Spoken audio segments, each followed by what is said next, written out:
All right, YouTube, welcome back to the channel. Now in this video, we're gonna go over the transmission cooler lines, how I set it up. Now, I've seen people run both external coolers and the actual coolers that come in the radiator, or a combination of both. Now, I did do a video on my Instagram on the pros and cons of each. Honestly, guys, I would recommend running the Transcooler that's in the radiator if it comes with one. I do not like the external coolers because they're not as efficient. These, if you think about them, the hot transmission fluid is going through here and then it's getting cooled off by the cooler engine temp.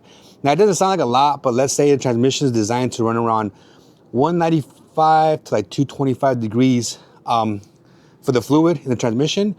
The radiator will probably be like around 185 to like 200. So that's cooler than the transmission fluid.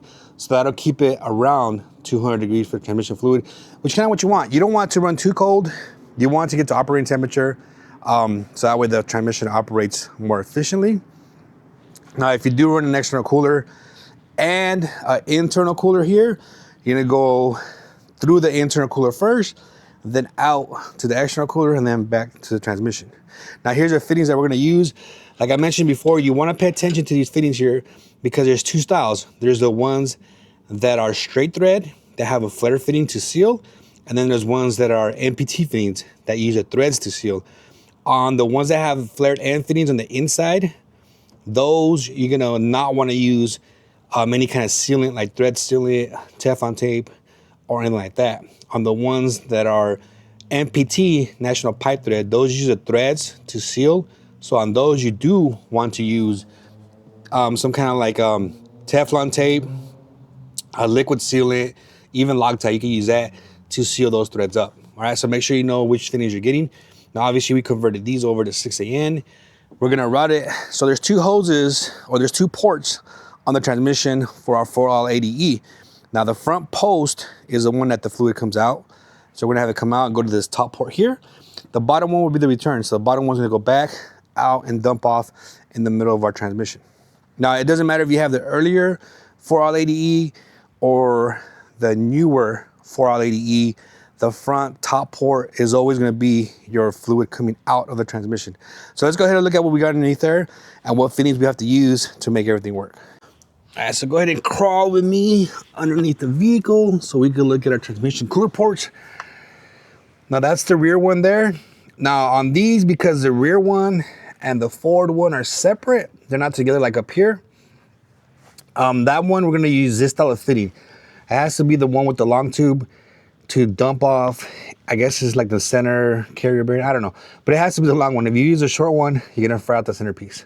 It's gonna damage the transmission. So make sure you use the correct one. Now, if your transmission is older and both of your ports are up here, then it doesn't matter what fitting you use. I mean, you're gonna use the short fittings. It doesn't matter. You're gonna use the short fittings and they're both gonna be the same.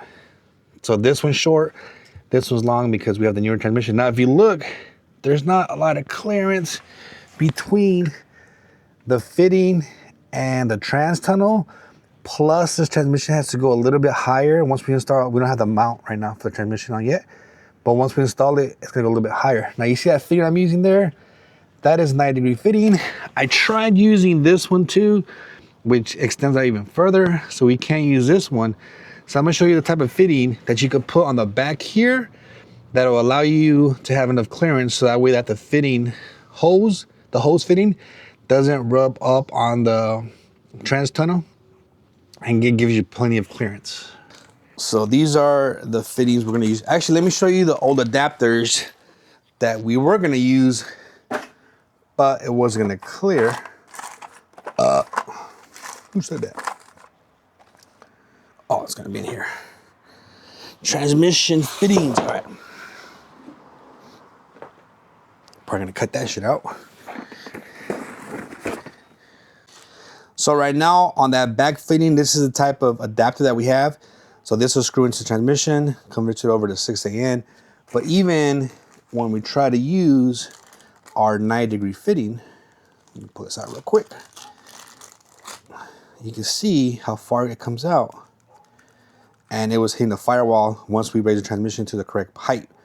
So this was coming out too far. So they do make a banjo style of fitting, which is this one here. Now you can see how this one also comes out. It screws in and it comes out as just the same length as the other one, which is what we want. But on this one, you can see how it's just directly shoots out. So if they were both installed, they'd be like this. And you can see how this one here comes out further. This one here, you just put a straight fitting from your hose that'll screw in. So that way it doesn't come out as far. So it should have clearance here. So something to note on these washers here, you see how there's two different styles. And I mean, obviously it comes with 4 because it also has a banjo fitting for the front, but we only need to use 2. So you're gonna use 2 of these. You can see how one's a little bit bigger than the other. Now, if you try to put the smaller one over this, you see how it hits those threads right there? I mean, you can force it on there, but that's not the correct washer. Now, if you put this other one on, it's a little bit wider. That one actually goes all the way to the end with no issues. So you put that, there's the one that's wider, you put that one all the way in. Then you slide this in. And then you can see how this is gonna stop right where the banjo fitting starts, right there. So that's how you mount that up. We're gonna go ahead and screw this into the transmission. All right, so just for reference, you can see how far it sticks out right now. I'm gonna take measurements, but I did want to show you so you can see how far it sticks out. Now I'm gonna switch it out and you can see how much closer it is to the transmission. All right, guys, so you can see how much tighter that fits there and how much more room we have. I don't know if you can hear me because the wife's just pulling up right now in the shop truck. And that thing is pretty loud. But I do have a microphone on, you can hear it there. So that should give us more clearance. Now all we're gonna do is index that hose so it's pointing towards the front. And then I'm gonna go ahead and make the lines so that way we could run both lines from the front and the back. Now this one over here, if we do put a 90-degree honor fitting and reuse that transmission adapter, we should be fine. This back one's the only one that needed the banjo, but it does come with both. So if you get both, you might as well swap them both out. All right, guys, so the banjo fitting is installed. Now you can see how much more clearance. We have a ton of more clearance there because that one kind of hugs the transmission. So we're gonna go ahead and hook up our hoses now. We're gonna build them. Now when you do order these banjo fittings, it obviously comes with the front and the back one. But this front one we installed before, that's just a straight regular fitting. We're gonna leave we're gonna leave that one there because we do have enough clearance. And I like the hose to come out a little bit before I route it to the front. Whereas this was gonna hug, and then we're gonna route it to the front. So let's go ahead and build these hoses and then finish routing everything up to the front, to the radiator transcooler. So on these hoses for the transcooler, they're not anything special. They're just regular rubber braided lines, and we're gonna use these type of fittings. And the reason we're not doing anything special is because it's just trans fluid. So you don't need the PTF lines because it's not high pressure, and the fluid does not affect these rubber as much. So we're gonna go ahead and put these on. These are 2 pieces. They just unscrew,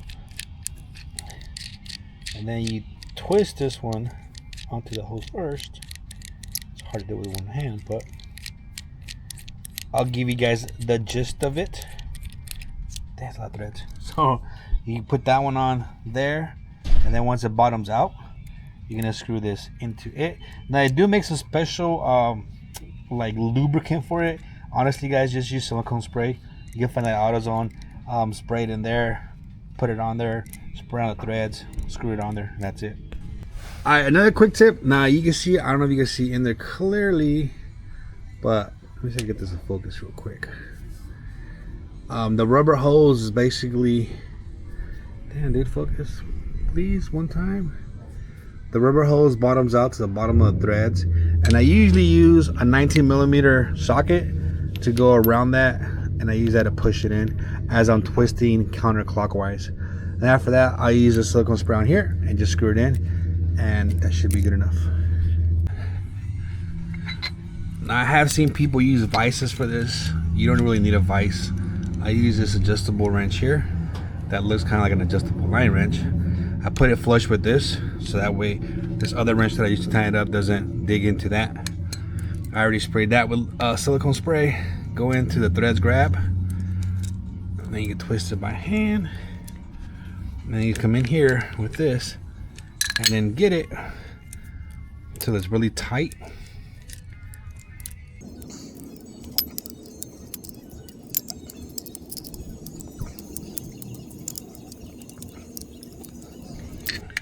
Now you're gonna go till it's pretty much flush. They don't have to touch, but you'll feel it get really tight. You don't want to go too much past that because you might strip out the aluminum threads. But I like to line up these like that. And you see how this was kind of flush, so that way this, if this was lower, like down here, when I would twist this one, there's a chance that it could dig into there's a chance that this could dig into that bottom piece and scratch it up. So that's why I like to put this one here, like flush, like that. Alright, so now you should be able to see the difference between the front hose. You see how that has a 90-degree hose and how far out it sticks? And then look at the back one. You see how close it hooks the transmission? So that's the main difference. That's what we're shooting for. So hopefully now it's like real obvious as far as like why we went with that banjo fitting there. Because when we jack up the transmission to get our pinion angle correct, that's gonna be way up in the trans tunnel, and then it was actually hitting. So that's why I want to use that. So I'm gonna finish up so on my lines too, real quick. You see how I like to use this heat wrap again? I like to use that anytime I get close to the exhaust, just so I don't induce extra heat into my lines, even if they're transmission lines or fuel lines. So that obviously is not gonna go there, but that piece, I can slide it back, or wherever the headers are gonna be at, I can put it there. You can see I put some here for the fuel lines. Oh, this is for the fuel lines. This one here was just a harness here. So I'm using that because the headers that go through here and it's gonna get hot, and I wanna make sure it doesn't damage anything down the road. So let's go ahead and finish up the lines in the front, and then we should be done with the Transcooler lines. So here's the two Transcooler lines that we're using. This one down here, this one was the one that went all the way to the back. So this is gonna be the return line. So I'm gonna have to put it to the bottom port there. Now, one thing we wanna be aware of too is that this coolant hose that goes from there to here. So obviously it's gonna go this way somehow. So I wanna make sure, I was thinking about putting a 90-degree fitting, but it would've went down and got right in the way. So I might actually do a straight fitting, either a straight fitting or a 45-degree fitting that'll kick it out this way. I think we might do it straight, because if we do it straight, there's more of a chance that it'll be this way. Now, obviously we won't know until we get this hose in that that's gonna clear or not, but I think for now, if we do it straight, that should be fine. This top one here is gonna run close to this one and then work its way up with a 90-degree fitting up here. And let's go ahead and finish that up. All right, guys, there it is. Both hoses are hooked up, and you can see how they're routed. So it doesn't look too bad. I think we should have enough clearance for this hose to go there. If not, we do have some leeway to move this around. Now, this would be a good time, now that you're done with your transmission cooler lines, this would be a good time to make sure your transmission fluid is proper. And what I mean by that, let's say you have a stock oil pan, and I'm assuming you already put in like a half a quart or whatever you can to converter, the torque converter. Now, if you have a stock oil pan, you can add 4 quarts. If you have a deeper oil pan, let's say it adds 2 quarts to the total transmission capacity. If it adds 2 quarts, then you're gonna put in 6 quarts right off the bat. And then once you start it, you're gonna leave it in park. You're gonna start it, you're gonna add about 3 to 4 more quarts, and then let it warm up. Once it warms up, you're gonna start cycling through the gears. So put it in drive, put it in reverse, let the clutch packs fill up. And then after that, once it gets fully warmed up, you're gonna check your transmission fluid level, make sure the vehicle's level, check your transmission fluid level. Then after that, you're gonna top it off to the right amount, so it's like right toward the top of that line. But again, make sure the fluid is nice and warm, transmission is nice and warm. So that's it for this video, guys. On the next video, let's see, what do we got left? I think the next video, we're gonna put in the transmission drive shaft. I'm gonna show you guys how to measure that, how to check your pinion angles, and how to do all that to make sure it's sitting correctly. So you want to make sure you set up your pinion angles first before you measure your drive shaft. But that's gonna be in the next video, guys. So make sure you guys hit my buttons, like, comment, subscribe, and I will catch you guys on the next video.